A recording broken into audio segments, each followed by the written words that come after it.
நிலவெது கரையெது அழகெது அழுக்கெது எவனது எழுதியது அழுதிடும் துளிகளின் கணம் கண்டு ரணம் சொல்ல மனம் எங்கு பழகியது. கலைஞர் தொலைக்காட்சி நேயர்களுக்கு வணக்கம். பெண்கள் காலையில் எந்திரிச்சு கோலம் போட்டு சாயந்தரம் குத்து விளக்கு ஏற்றி நைட்டுக்கு குடும்ப சீரியல் பார்த்து முடிக்கிற வரைக்கும் எல்லாமே பெண்களை மையப்படுத்தி தான் இருக்குது. அதனால தான் பெண்கள் நாட்டின் கண்கள், பெண்கள் தான் எல்லாமே, பெண்கள் தான் உலகம் அப்படின்லாம் சொல்கிறாங்க. சினிமா கூட அந்த மாதிரி தான், பெண்களை மையப்படுத்தி தான் இருக்கும். இந்த மாதிரி ஜாலியாக கூட சொல்லலாம். இல்லாட்டி கொஞ்சம் எமோஷ்னலாக சொல்லணும்னா, கடுகை தொலைச்சு அதில் 7 கடலை புகுத்துறது தான் திருக்குறள்னு சொல்லுவாங்க. திருக்குறளாக இருக்கட்டும், கடுகாக இருக்கட்டும், சின்ன விஷயமா இருந்தாலும் ரொம்பவும் பவர்ஃபுல்லானது. அது மூலமாக நிறைய விஷயங்கள் நிறைய பேருக்கு போய் சேர்ந்துட்டுருக்கு. ஸோ அந்த மாதிரியான விஷயங்களை இந்த படம் மூலமாக நமக்கு கொடுத்துருக்காங்க. அந்த படம் தான் கடுகு. ஸோ இந்த படத்துடைய டீம் இன்றைக்கி நம்ம கூட இருக்காங்க. படத்தை பற்றி நிறைய விஷயங்களை நம்ம டீம் கிட்ட கேட்டு தெரிஞ்சுக்கலாம். வணக்கம் சார்.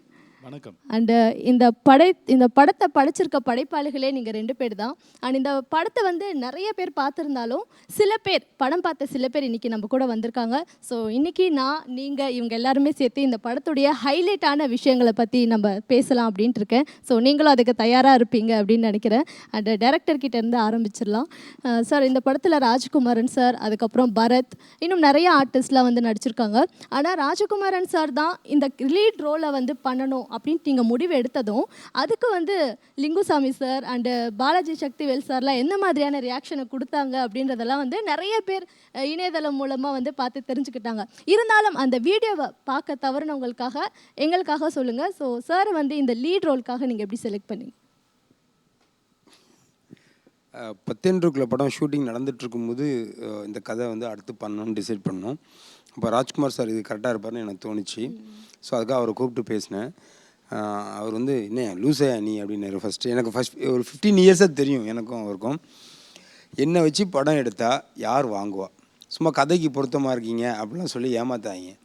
என்னை வச்சு படம் எடுத்தால் வாங்குறதுக்கு ஒருத்தன் இருக்கான்னா நானே என்னை வச்சு படம் எடுத்துட மாட்டேன்னா, நான் சும்மா தானே வீட்டில் இருக்கேன் அப்படின்னாரு. இல்லை ராஜ்குமார், இந்த கதையை வந்து நம்ம சரி ஓகே சார், ஒரு டெஸ்ட் ஷூட் எடுத்து பார்ப்போம், நல்லா இருந்தால் அதை பண்ணுவோம் அப்படின்னாரு. 5th டே ஒரு எமோஷ்னல் சீனு. இவர் காலிலேருந்து சாப்பிடவே இல்லை. அந்த சரி ஓகே, அந்த சீன் நடிக்கிறதுக்கு பயந்து சாப்பிடாமல் இருக்கா அப்படின்னு நினச்சி விட்டேன்னா, நைட்டு ஒரு 9 o'clock அந்த ஷாட் எடுக்கும்போது ஒரு லெங்க்தி ஷாட் அது. பேசிக்கிட்டே அழணும். சரி, அப்போ பேசுகிற வரைக்கும் எடுத்துகிட்டு அழுறதுக்கு கிளிசரின் போட்டு எடுத்துக்கலாம்னு நினச்சிட்டு நாங்கள் 2 கேமரா செட் பண்ணிட்டு இருக்கோம். நாளையிலேருந்து ஷூட் கிடையாது, இவர் ஹீரோ கிடையாது, இந்த முடிவில் நான் இருக்கேன். ஷாட் ஆரம்பிச்சது, கிளிசரினே இல்லை, அவரே அழுது அடுத்தடுத்த ஷார்ட்ஸ்க்கு பிளான் பண்ணி வச்சிருந்த டைலாகும் சேர்த்து பேசிக்கிட்டே இருக்கார். எங்களுக்கு ஒன்றுமே புரியல, என்னடா நடக்குது. அந்த 4 days இல்லாத ஏதோ ஒன்று வந்து திடீர்னு அவருக்குள்ளே வந்து அவர் பாட்டுக்கு பேசுகிறாரு, நடிக்கிறாரு, கட்டே சொல்ல ஃபுல்லாக முடித்து அப்படியே அழுதுகிட்டே உட்காந்துருக்காரு. என்னை சுற்றி இருக்கிற ஒரு 30 பேர் வந்து கைத்தட்டாங்க. நான் எதுவுமே பண்ணலாம் அப்படியே நின்றுட்டு இருக்கேன். இவங்க கைத்தட்டாங்க, எல்லாம் அசிஸ்டன்ஸு லைட்மேன் எல்லாம் கைத்தட்டாங்க. 4 நாளாக எந்த பேப்பரும் எந்த சீனும் கையில் கொடுக்கவே இல்லைங்க. என்ன பண்ண போகிறோம்னு நமக்கு தெரிஞ்சால் தானே நம்ம ஒரு ஏதாவது நடிக்கவோ அல்லது நடிக்கிற மாதிரியோ முயற்சி பண்ணலாம். 5வது நாள் எனக்கு ஒரு பேப்பர் கொடுத்தாங்க, அதை நான் ஃபுல்லாக படித்தேன், தெரிஞ்சுக்கிட்டேன். ஓ, இதுதான் இந்த சீன், இதுக்கு நம்ம இப்படி தான் பண்ணணும் அப்படின்னு நல்லா ப்ரிப்பேர்டாக இருந்தேன். அதனால் தப்பித்தேன். இல்லைன்னா இந்த படத்துலேருந்து என்னை தூக்கியிருப்பாங்க, வேறு யாராவது நடிச்சிருப்பாங்க. இப்படி கடைசி நிமிஷத்தில் ஏதோ ஒரு மேஜிக்குகள் நடக்கிறது உண்டு. ஆனால் நம்ம வாழ்க்கையில், என் வாழ்க்கையில் இந்த மாதிரி நிறையா நடந்திருக்குது. இதில் கடுகு படத்தில் விஜய் மல்டன் சார் இயக்கத்தில் நடிக்க நேர்ந்ததும் ஒரு லாஸ்ட் மினிட்ல அருமையான ஒரு மேஜிக். படம் எல்லாருக்கும் ரொம்ப பிடிச்சிருக்குது. இவருக்கு மாறுதலாக இன்னொருத்தர் இதில் பண்ணவே முடியாதுங்கிற அந்த பேர் கூட கேட்குறதுக்கு மிகுந்த மகிழ்ச்சியாக இருக்குது. சார் சரியான செலெக்ஷன் பண்ணியிருக்காருன்னு. சார், ஆக்சுவலி தமிழ் சினிமாவே பார்த்தீங்கன்னா ராஜகுமாரன் சார் வந்து இப்படி ஒரு கதாபாத்திரத்தில் நடிக்கணும்னு காத்துட்டு இருந்த மாதிரி தான் எங்களுக்கு ஒரு ஃபீல் கிடைக்கிது. இந்த படம் வந்து பார்க்கும்போது ஒரு ஆக்ஷன் ஹீரோ, ஒரு பெரிய ஹீரோ வந்து என்ன விஷயங்கள் பண்ணால் ரசிகர்கள் ரசிப்பாங்களோ அதே அளவுக்கு வந்து உங்களுக்கும் அந்த ரிசீவ், உங்களை வந்து அந்த அளவுக்கு அவங்க ரிசீவ் பண்ணியிருக்காங்க ரசிகர்கள் எல்லாருமே. அதே அளவுக்கு உங்களையும் வந்து எல்லாருமே இப்போ புகழ்ந்து பாராட்டிட்டு இருக்காங்க. அப்படின்னும் பொழுது உங்களுடைய அந்த ஹார்ட் ஒர்க், உங்களுடைய அந்த நடிப்பு தான் வந்து முக்கியமான காரணம் சொல்லலாம். ஸோ இந்த கதாபாத்திரத்துக்கு உங்களை எப்போ நீங்கள் முழுமையாக ஒப்படைச்சிங்க சார்? இல்லை, இது முழுக்க முழுக்க மில்டன் சாரோட ஒரு டிசைன் தான். நமக்கு அதில் எந்த விதமான பங்களிப்பும் இல்லை, எந்த விதமான தாட்ஸும் இல்லை. அப்படி இருந்திருந்தால் அது இவ்வளோ நல்லா வந்திருக்காது. அவர் ஒரு டிசைன் பண்ணிக்கிட்டு அவர் அதை அப்படி வரணும் எல்லாமே எவ்ரிதிங். சின்ன சின்ன விஷயங்கள் கூட சில சமயம் பேசும்பொழுது நெத்தி இப்படி சுருங்கும். அப்படியே கேமரா ஓடிட்டு இருக்கும்போது சார் நெத்தியை சுருக்காதீங்க சார், நடிக்கிற மாதிரி தெரிஞ்சிடும் அப்படி மாதிரி அப்படியே மெதுவாக நெத்தியை சுருக்காமல் ஆக நடிக்கிற மாதிரி தெரியாமல் நடிக்கணும். அந்த மாதிரியான அவர் நிறைய விஷயங்கள் அவர் ஹேண்டில் பண்ணார். மக்கள்கிட்ட அதுக்கு ஒரு மிகப்பெரிய வரவேற்பு. சார் நீங்கள் சொன்னீங்க இல்லையா, லைக் ஆடிஷன் மாதிரி அவரை வச்சு நீங்கள் பைலட் ஷூட் மாதிரி பண்ணும்பொழுதே அவர் வந்து 4th டே வந்து ஃபார்முக்கு வந்துட்டார் அப்படின்ட்டு. பட் படம் முழுக்கவும் வந்து அவர் அந்த ஃபார்ம்லேயே இருக்கணும். ஸோ அதுக்கு வந்து அவர் எந்த அளவுக்கு உங்ககிட்ட வந்து அவரை கமிட் பண்ணிக்கிட்டார் சார், அதை பற்றி சொல்லுங்கள். ஏன்னா அவர்கிட்ட கேட்டால் ரொம்ப தண்டகமான பதிலை வந்து சொல்கிறாரு. அதான் மெயினாக என்னென்னா படத்தில் வந்து ஒரு புலி வேஷ கலைஞராக அவர் நடிக்கிறார் இல்லையா. ஸோ அதுக்கு புலி டான்ஸ் ஆடணும். புலி டான்ஸுன்றது சாதாரண விஷயம் இல்லை, அது வந்து ரொம்ப ப்ராக்டிஸ் பண்ணால் தான் சரியாக வரும். ப்ளஸ் அந்த காஸ்டியூம், அந்த மேக்கப், அந்த பெயிண்ட் எல்லாமே ரொம்ப டயர்டிங் ப்ராசஸ் அது. ஸோ புலி வேஷம் வந்து அவர் கரெக்டாக ஆடலைன்னா படத்தில் வந்து காமெடி ஆகிடும். நம்ம வந்து ஒரு வேஷம் போட்ட ஒரு இதாகிடும். அதுக்காக வந்து ஒரு 6 months ட்ரைனிங் போனார். ஃபுல்லாகவே ஆடுவார் அவர். புலி வேஷம் வந்து ஃபுல்லாகவே ஆடுற அளவுக்கு கற்றுக்கிட்டாரு. சினிமாவில் எனக்கு வேலை இல்லைனாலும் நான் எப்படியாவது திருவிழாக்கள் ஆடி பொழைச்சிக்கிற அளவுக்கு எனக்கு சொல்லி கொடுத்துருக்காங்க. Fine sir. ஸோ இன்னும் நம்ம இந்த படத்தை பற்றி நிறைய விஷயங்களை தொடர்ந்து பேசலாம். அண்ட் இந்த படத்தில் இன்னொரு முக்கியமான கேரக்டரில் நடிச்சிருக்க ஹீரோ பரத் இப்போ இந்த நிகழ்ச்சியில் நம்ம கூட வந்து கலந்துக்க இருக்காங்க. ஸோ ஒரு பெரிய கைத்தட்டல் கொடுத்துட்டு நம்ம பரத்தை வந்து வெல்கம் பண்ணலாம். Let's welcome him on stage.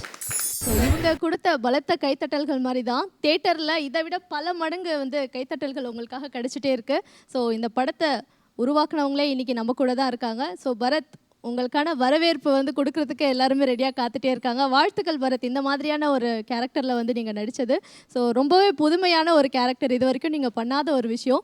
ஒரு பதவிக்காக சின்னதாக ஒரு தப்பு செய்கிற நல்லவண்டிங்க இந்த படத்தில், அதாவது தப்பு தட்டி கேட்காம இருக்கக்கூடிய நல்லவன். ஸோ இந்த மாதிரியான கதாபாத்திரத்தில் நாங்கள் வந்து உங்களை இதுக்கு முன்னாடி பார்த்ததில்ல. பட் லைட்டாக நெகட்டிவ் ஷேட்ஸ் வந்து நீங்கள் பண்ணியிருக்கீங்க, அதை ரிசீவ் பண்ணியிருக்காங்க.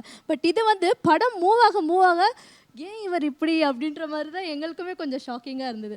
ஸோ அந்த ஒரு விஷயம் வந்து ரசிகர்கள் ரிசீவ் பண்ணுவாங்கன்ற அந்த 100% எனக்கு நம்பிக்கை இருக்குது. ஏன்னா டுவர்ட்ஸ் தி எண்டு பார்த்தீங்கன்னா அந்த கேரக்டர் அவ்வளோ பாசிட்டிவாக தான் அவர் முடிச்சிருப்பார். அந்த ஆக்சுவலாக இந்த கேரக்டரோட பியூட்டி அதுதான். அவன் கெட்டவனும் கிடையாது, நல்லவன் தான். ஆனால் ஒரு சில எல்லாருக்குமே சின்ன அந்த சுயநலம் இருக்கும்ல, நம்ம ஒரு சின்ன அந்த ஆசைக்காக அந்த ஒரு செல்ஃபிஷ்னஸ் வெளியில் வரும். அந்த வெளியில் வந்த டைம் வந்துட்டு அந்த இடத்துல அவன் தட்டி கேட்டுருந்தானா சினாரியாவே மாறி இருக்கும். கேட்கல, அது காரணம் அவனோட சுயநலம் அங்கே வெளில வந்தது. ஸோ இந்த மாதிரியான அந்த கேரக்டருக்குள்ளேயே நிறைய கன்ஃபியூஷன்ஸ், சேஞ்ச் ஓவர்ஸ் தான் எனக்கு ரொம்ப பிடிச்சிருந்தது. இந்த படத்தில் நீங்கள் வந்து ஆர்ட் டைரக்டராக ஒர்க் பண்ணியிருக்கீங்க. அண்ட் உங்களுடைய ஒர்க் மூலமா இந்த படத்தை இன்னும் ரியலிஸ்டிக்காக எப்படி கொண்டு வந்திருக்கீங்க? ஆக்சுவலி படம் பார்க்கும்பொழுது எதுவுமே செட்டு மாதிரியே எங்களுக்கு தெரியல சார். ஸோ நீங்கள் சொன்னால் தான் நாங்கள் தெரிஞ்சுப்போம். ஸோ இந்த பற்றி சில வார்த்தைகள் சொல்லுங்கள். இந்த படத்தில் வந்து போலீஸ் ஸ்டேஷன் முழுக்க செட்டு தான் இது. அது வந்தீங்கன்னா பழவேற்காடில் அந்த இடம் இருக்குது, அது வெறும் ஷெட்டு தான், அது போலீஸ் ஸ்டேஷனே கிடையாது. அதை மில்டன் கூட்டு போய் காமிக்கும் போது, என்ன சார் இங்கே வந்து ஸ்டேஷன் கேட்குறீங்க, பக்கத்தில் வாட்டர் இருக்குது, நம்ம கதைக்கு போகுமான்னு கேட்டார். சரியாக வரங்க, நீங்கள் செய்யுங்க அப்படின்னாரு. எனக்கு ஒரு சின்ன இது தான், ஏன் அவ்வளோ எடுத்து இங்கே வரான்னு தெரியல. அப்புறம் எனக்கு இந்த படம் பார்க்கும்போது எனக்கே தெரியுது இந்த கதை அவ்வளோ சேர்ந்து போயிருக்கிறது. சார் எனக்கு அவ்வளோ மிகப்படுத்தி கொடுத்து மில்டன் சார் தான். அண்ட் இந்த படம் பார்த்த ரசிகர்கள் வந்து இங்கே இருக்காங்க. நிறைய பேர் வந்து படம் பார்த்துருக்காங்க. அதில் சில பேரை தான் வந்து இன்னைக்கு இந்த அரங்கத்துக்கு நாங்கள் கூட்டிகிட்டு வந்திருக்கோம். சரி, படம் வந்து முழுக்க நீங்கள் பார்த்துட்டீங்க. ஷார்ட் அண்ட் ஸ்வீட்டாக சொல்லுங்கள், இந்த படத்தில் உங்கள் எல்லாருக்குமே பிடிச்ச விஷயங்கள்லாம் என்னென்ன? டீச்சர் கேரக்டரை வந்து நீங்கள் டிசைன் பண்ணீங்க, அது எப்படி நீங்கள் லைவாக இருந்துச்சு அவங்களோட நடிப்பு அது எப்படி டிசைன் பண்ணீங்க, அவங்களோட ஃப்ளாஷ்பேக் பண்ணும் போதெல்லாம்? இல்லை, எபி டீச்சர் கேரக்டர் வந்து அது ஒரு உண்மை சம்பவம். என்னோடய ஃப்ரெண்டு தான் அவங்க. அது நான் என்ன சொல்லியிருக்கணும் அது உண்மையிலே அவங்க லைஃப்பில் நடந்தது. இப்போ அவங்க வந்து கல்யாணம் ஆகி குழந்தை பற்றி நல்லா வசதியாக நல்லா இருக்காங்க. அந்த கீர்த்தி கேரக்டர் ஏன் இறந்து போகிற மாதிரி காட்டினீங்க? அது ப்ராப்ளம் ஃபேஸ் பண்ணுற மாதிரி அந்த மாதிரி காட்டியிருக்கலாம்ல? அதாவது நம்மளோட படம் வந்து ஒரு சின்ன பெண், அவளுக்கு நடந்த தப்பு இல்லை, அது கதைன்னா நிச்சயமாக நான் இந்த மாதிரி செத்து போகிற மாதிரி காமிச்சிருக்க மாட்டேன். ஏன்னா நான் அந்த கேரக்டர் கிடையாது. என்ன தப்பு நடந்தாலும் என்ன கஷ்டம் வந்தாலும் அதை எதிர்த்து எப்படி உடச்சிட்டு வெளில வரணும்னு தான் நான் யோசிப்பேன். அதுதான் நான் பண்ணுவேன் லைஃப்பில். அந்த சின்ன பொண்ணுக்கு ஏன் இப்படி ஒரு பிரச்சனை இருந்துச்சு, அவள் எப்படி அதை சமாளிச்சாங்கிறது பிரச்சனையாக இருந்திருந்தா, அதுதான் நம்ம கதையாக இருந்திருந்தா நான் நிச்சயமாக அவள் சாகிற மாதிரி வச்சுருக்க மாட்டேன். என்னோட கதை என்னென்னா, எங்கேயோ சம்மந்தம் இல்லாத அந்த சின்ன பொண்ணுக்கும் இந்த புலிக்கும் சம்மந்தமே இல்லை. அவள் யாரோ ஒரு பொண்ணு, அந்த பொண்ணுக்கு நடந்த அநியாயத்தை பார்த்துட்டு இவரால் சும்மா இருக்க முடியல. ஸோ இதுதான் விஷயம். அட்லீஸ்ட் அந்த பொண்ணுக்கு அநியாயம் நடந்திருக்கானா? இல்லை, அநியாயம் நடக்கிறதுக்கான ஒரு முயற்சி தான் நடந்துச்சு. ஸோ இப்போ சினிமாவாக படமாக பார்க்கும்போது அந்த பொண்ணுக்கு தப்பும் நடக்கலை, அந்த பொண்ணு வந்து இவருக்கு சம்மந்தமும் இல்லை, அந்த பொண்ணு பாட்டு நல்லா இருக்கா, அவள் பாட்டு ஸ்கூலுக்கு போயிட்டு இருக்கானா இவர் கோவப்பட வேண்டிய அவசியமே இல்லைல்ல. அப்புறம் எதுக்கு நீ கத்திட்டு இருக்க, அப்புறம் எதுக்கு நீ அப்படி போய் சண்டை போட்டு போய் வேலை பாருன்னு சொல்லுவாங்கல்ல. ஸோ அந்த பொண்ணு வந்து இறந்துட்டா அப்படின்னா தான் ஆடியன்ஸுக்கும் ஒரு ஃபீல் வரும், ஐயோ இப்படி நடந்ததுக்கப்புறமும் இது சும்மா இருக்கக்கூடாது. ஆனால் ஏன்னா அவனும் தப்பு பண்ணல, தப்பு பண்ணது வேற யாரோ, ஆனால் இவர் அடிக்கிறது மந்திரி இல்லை, இவர் தான். ஸோ இப்போ ஆடியன்ஸ் படம் பார்க்கும்போது அடி அவனுன்னு சொல்லணும் அப்படின்னா அந்த கோவம் வரணும்னா அந்த பொண்ணுக்கு ஏதாவது நடந்தால் தான் நடக்கும். ஸோ அவளுக்கு நடந்த பிரச்சனை தான் கதைனா நான் நிச்சயமாக அவள் சாகிற மாதிரி வச்சுருக்க மாட்டேன். கதை வந்து இவர் பாயிண்ட் ஆஃப் வியூலேருந்து ஒரு அநியாயம் நடந்திருக்கு, அதை யாரும் பார்க்கலங்கிறதுனால அந்த அநியாயத்தை அநியாயம் காமிச்சா வேண்டிய கட்டாயம். பரத், நீங்கள் சொல்லுங்கள், இந்த படம் பார்க்கும் பொழுது நீங்கள் கண் கலங்கின விஷயம் இல்லாட்டி ஸ்பாட்டில் நடந்த விஷயம் ஏதாவது? கண் கலங்கின விஷயம்னு சொல்ல முடியாது. படத்தோட கிளைமேக்ஸ் நான் ரொம்ப ரொம்ப ரசித்து படம் பார்த்தேன். எடுக்கும்போது எங்களுக்கு தெரியும், பட் ஆனால் அது ஒரு படமாக பார்க்கும்போது அந்த கான்செப்ட், எங்கள் 2 பேருக்குள்ள அந்த ஃபைட், அந்த ஃபைட்டுக்குள்ளே இருக்கிற சின்ன சின்ன நுணுக்கங்கள், டீட்டெயிலிங்ஸ் எவ்வளோ அழகாக ஒர்க் பண்ணியிருக்காருங்கிறது வந்துட்டு கடைசி கிளைமேக்ஸ்க்கு அப்புறம் இவர் பேசுகிற அந்த டைலாக், பிறக்கும்போது யார் வந்துட்டு ஹீரோவாவோ இது பண்ணுறதில்ல, ஆனால் வந்துட்டு அந்த ஒரு தப்பு நடக்கும்போது அதை தட்டி கேட்குறவன் தான் அந்த இடத்துல ஹீரோ. ஸோ அதில் யுனானிமஸாக தேட்டரில் கிளாப் பண்ணாங்க. ஸோ எல்லா காமன் மேனும் அதை பார்க்கும்போது தன்னை கனெக்ட் பண்ணிக்கிறான், அப்போ நம்ம அதை பண்ணி தான் நம்மளும் ஒரு ஹீரோ இல்லை அப்படின்னு. ஸோ அது வந்துட்டு ரொம்ப ஜனரஞ்சகமான ஒரு அழுத்தமான ஆழமான ஒரு வசனம் அது. ஸோ நான் ரொம்ப என்ஜாய் பண்ணி பார்த்தேன். நீ பண்ண சீனில் பரத், என்னோட பர்சனல் ஃபேவரட் வந்து இவரை கூப்பிட்டு அந்த எக்ஸசைஸ் பண்ணுற இடத்துல, ஆமாம் அது சொல்லு, அது சிங்கிள் ஷாட்டில், ஆமாம் அது எவ்வளோ அப்ஸ் அண்ட் டவுன்ஸ், எவ்வளோ இது நிறையா பேர் அதை பாராட்டினாங்க. எனக்கு சுசீந்திரன் சாரும் பிரசன்னா இவர் வெற்றிமாறன் சார்லாம் சொன்னது அதுதான்.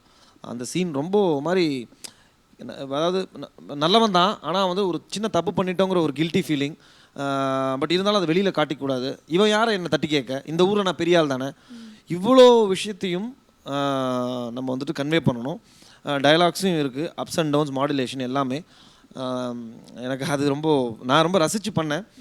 அஃப்கோர்ஸ் டைரக்டரோட கான்ட்ரிபியூஷன் அதில் நிறையா இருந்தது. ஏன்னா அவர் என்ன மைண்டில் வச்சுருந்தாலும் அதை எனக்கு கட் அண்ட் த்ரோட்டாக கிளியராக எனக்கு எக்ஸ்பிளைன் பண்ணனால தான் என்னால் அது பண்ண முடிஞ்சுது. ஸோ அந்த சீன் எனக்கு வந்துட்டு பர்சனலாக நிறையா பேர் எனக்கு ஃபோன் பண்ணி சொன்னாங்க. இப்போ கூட நிறைய மெசேஜஸ் வந்துட்டு இருக்கும்போது எனக்கு அந்த சீனை பர்டிகுலராக சொல்லுவாங்க. இப்போ இவங்க நடித்த சீன்ஸ்லேயே அவங்களுக்கு ரொம்ப பிடிச்ச சீன்ஸ் வந்து அவங்க ஷேர் பண்ணாங்க. ஸோ படம் பார்த்துருக்கீங்க, உங்களுக்கு இந்த படத்தில் பிடிச்ச சீன்ஸ் பற்றி சொல்லுங்கள். பாய்ஸ் பின்னாடி. ட்ரெயினில் வந்து ராஜ்குமாரன் சார் அண்ட் எபி மேமோட சீக்வன்ஸ் வந்து ரொம்ப டச்சிங்காக இருந்தது சார். லாஸ்ட்டில் அந்த ஸ்டோரி முடியும் போது ராஜ்குமாரன் சார் அழுகிற சீன் வாஸ் வெரி இம்ப்ரெசிவ். எனக்கு இந்த எல்லா கேரக்டருமே எனக்கு ரொம்ப பிடிச்சிருந்து. அதே மாதிரி அனிருத் ஒரு கேரக்டர் நீங்கள் பண்ணியிருந்தீங்க, அதில் வந்து அவர் என்ன பண்ணுவார்னா, அந்த போலீஸ்கிட்டேருந்து தப்பிச்சு அந்த ஒரு சின்ன ஒரு பாட்டில் மாதிரி இருக்கும், அதுக்குள்ளே அவர் பண்ணிவிட்டு அதுக்கப்புறம் அந்த 2 விஷயத்தை அவர் வந்து கரெக்ட் பண்ணிடுவார். நான் தான் கிஃப்ட் கொடுத்தேன், நான் தான் என் நம்பரையும் சொன்னேன் அப்படின்னு சொல்லிட்டு அவ்வளோ நேரம் நான் யோசிச்சது எப்படி தான் இவர் வந்து அவர் வந்து கரெக்ட் பண்ணுவாங்க அந்த பொண்ணு அப்படின்னு சொல்லிட்டு. ஆனால் ஒரே சீனில் ஒரு 30 செகண்ட்ஸாக இருக்கும்னு நினைக்கிறேன், அந்த இதில் சொல்லிட்டீங்க. அந்த சீன் தான் ரொம்ப பிடிச்சிருந்தது. டயலாகும் கிடையாது, அதில் டைலாகும் கிடையாது, அவரோட எமோஷன்லேயே வந்து தெரிஞ்சிடும். அது திமுறா வந்து நான் தான் இது பண்ணேன், அவர் பண்ணலை அப்படின்னு சொல்லியிருந்தீங்க. அந்த சீன் ரொம்ப பிடிச்சிருந்தது சார். தேங்க்யூ. இதை தேவயானியும் சொன்னாங்க, எந்த டைலாக்கும் இல்லாமல் ஒரு அவ்வளோ பெரிய விஷயத்தை ரொம்ப அனாவசியமாக எக்ஸ்பிரஸ் பண்ணியிருக்காங்க. டைலாக்கே போடாமல் அந்த செடிக்கு இன்ஜெக்ட் பண்ணுறது இருக்கட்டும், அந்த விசிட்டிங் கார்டுக்கு பின்னால் என்னோட நம்பர் இருக்குது அப்படிங்கிறதாகட்டும் அப்படின்னு அவங்க ரொம்ப இதாக சொன்னாங்க. தேவயானிக்கு ரொம்ப படம் பிடிச்சிருந்தது சார். இப்போ இருக்க காலகட்டத்தில் கலைக்கூத்து நிகழ்ச்சிலாம் அழிஞ்சு கொண்டு இருக்குது. ஆனால் அவங்க படம் பார்த்த பிறகு அந்த கலைக்கூத்துக்கு உயிர் கொடுத்த மாதிரி இருக்குது சார். அந்த புலி கேரக்டர் டிஃப்ரெண்ட்டாக நீங்கள் சொல்லிருப்பீங்க ரீசனு. லெஃப்ட் லெக் ஒரு பவர் இருக்கும், ரைட் லெக் ஒரு பவர் இருக்கும். கிளைமேக்ஸ்லாம் சான்ஸ் இல்லை சார்.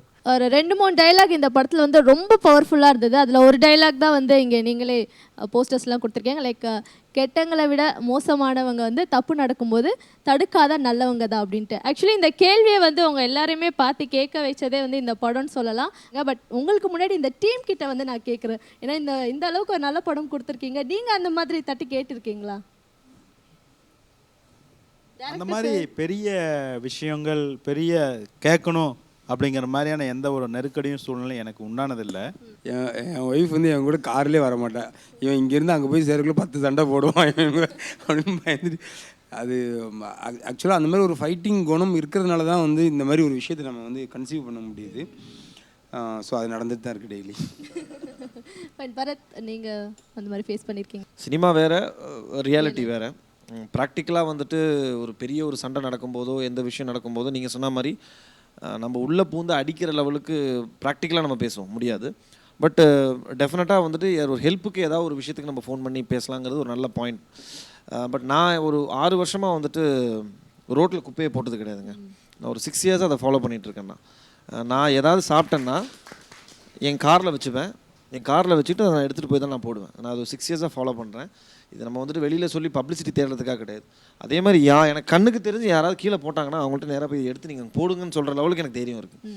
நான் இல்லை ஆக்சுவலாக நீங்கள் சொன்னது தான் நல்ல விஷயம். நம்ம என்னென்னா ஒரு பிரச்சனை நடக்குதுன்னா நம்ம உள்ளே இறங்கி அடிக்கணும், யார் தப்பு செஞ்சாங்களோ அவங்கள காப்பாற்றணும், அது இல்லை நம்ம சொல்ல விரும்புகிறது. ஒரு இடத்துல ஒரு டிராஃபிக் ஜாம் ஆச்சுன்னா நம்ம லெஃப்ட்டில் இண்டிகேட்டர் பண்ணலாமா ரைட்டில் இண்டிகேட்டர் பண்ணலாம்னு தான் யோசிக்கிறோமே தவிர எட்டி பார்த்து அங்கே ஏன் டிராஃபிக் ஜாம் என்ன நடக்குதுன்னு யாரும் பார்க்க மாட்டோம். அதை சரி பண்ண வேண்டாம், பட் அட்லீஸ்ட் அதை என்னென்னு பார்க்கலாம்ல, அந்த அவேர்னஸ் இருந்தாலே போதும்னு நினைக்கிறேன். அப்படி பார்த்தாலே ஓகே அதில் நம்ம செய்கிறதுக்கு எதாவது இருக்கா இல்லைன்றது தெரிஞ்சிடும். அடுத்தடுத்த ஸ்டெப் நீங்கள் சொன்ன மாதிரி யாருக்கா இன்ஃபார்ம் பண்ணுறதோ இல்லை முடிஞ்ச வரைக்கும் ஏதோ ஒரு பண்ண ஆட்டிடியூட் வரும். ஸோ அந்த ஆட்டிடியூட் வந்தாலே போதும். பிரச்சனையை பார்த்தால் விலகி போகாமல் என்ன பிரச்சனை அப்படின்னு தெரிஞ்சுக்கிற அளவுக்கு ஆட்டிடியூட் வந்தால் கூட போதும். இந்த படத்தை வந்து இன்னொரு ஒரு பெரிய லெவலில் எலிவேட் பண்ணியிருக்கிற 2 முக்கியமான விஷயங்கள் என்ன அப்படின்னு பார்த்தோம்னா, இந்த படத்துடைய பின்னணி இசை, அதுக்கப்புறமா சூர்யா சார் இந்த படம் பார்த்துட்டு இந்த படத்தை வந்து ரிலீஸ் பண்ணது தான். ஸோ முதல்ல இந்த படத்துடைய பின்னணி இசை பற்றி சில வார்த்தைகள் சொல்லுங்கள். படத்தில் வந்து 2 சாங் இருக்குது. சாங் வந்து அருணகிரி பண்ணியிருக்கார். கோலிசோடாவும் அவர் தான் மியூசிக் டைரக்டர். என்னோட நெடுநாள் நண்பர் அவர். இந்த மாதிரி படங்களுக்கு வந்து சாங் சிச்சுவேஷன் அமையிறதே கஷ்டம். ஸோ அதை வந்து அவர் நாங்கள் 2 பேரும் உட்காந்து ஸ்கிரிப்டில் வேறு எங்கெல்லாம் சாங் பண்ணலான்னு யோசித்து பண்ணோம்.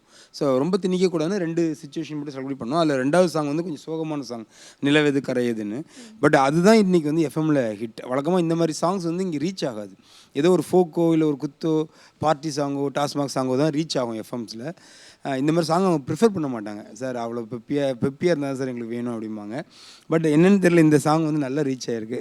So all credit goes to Arunagiri sir. இந்த படத்துக்கு நீங்கள் தான் சினிமாட்டோகிராஃபியோ பண்ணியிருக்கீங்க. ஸோ உங்களுடைய சினிமாட்டோகிராஃபி இன்னும் இந்த படத்தை வந்து யதார்த்தமாக்கியிருக்கு. அது எந்த அளவுக்கு யதார்த்தமாக்கியிருக்குன்றது உங்களுக்கு தான் தெரியும். உங்கள் கண் வழியாக தான் முதல்ல எல்லா விஷயங்களுமே நீங்கள் பார்த்துருப்பீங்க. ஸோ சினிமாட்டோகிராஃபி பற்றி சில விஷயங்கள்.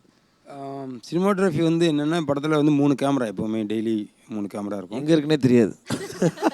சீரியஸாங்க, ஒரு 3.5 நிமிஷத்துக்கு நாங்கள் பாட்டுக்கு நடிச்சிட்டு இருப்போம். எங்கே இருக்குன்னே தெரியாது. அவங்க அசிஸ்டன்ஸுக்கு மட்டும் தான் தெரியும் கேமரா எங்கே இருக்குது சார், எங்கே நீங்கள் அதெல்லாம் எங்கேயும் பார்க்காதீங்க, நீங்கள் பாட்டு நடிங்க. அவங்க எங்கே நடிக்கிறாங்களோ அதுக்கு நீ புடிடா கேமரா. இது ஒரு மாதிரி நேச்சுரலாக வரும் அது. அதனால் எங்கேயும் மார்க்லாம் கொடுக்க மாட்டோம். ஸோ சீனை சொல்லிடுவோம். அவங்க இஷ்டத்துக்கு ரியல் லைஃப்பில் நடக்கிற மாதிரி அவங்க பாட்டு பண்ணிகிட்டு இருப்பாங்க. ஸோ எடிட்டிங்கில் அந்த ஃபைன் மூமெண்ட்ஸ் மட்டும் எடுத்து நாங்கள் போடுவோம். சூர்யா சார் பற்றி சொல்லணும்னா, ரியல் லைஃப்பில் மட்டும் இல்லை, படத்துலையுமே ஒவ்வொரு ஷார்ட்லேயும் பார்த்தீங்கன்னா டிசிப்ளினோடு இருக்கணும் அப்படின்னு நினைக்கிறவர்.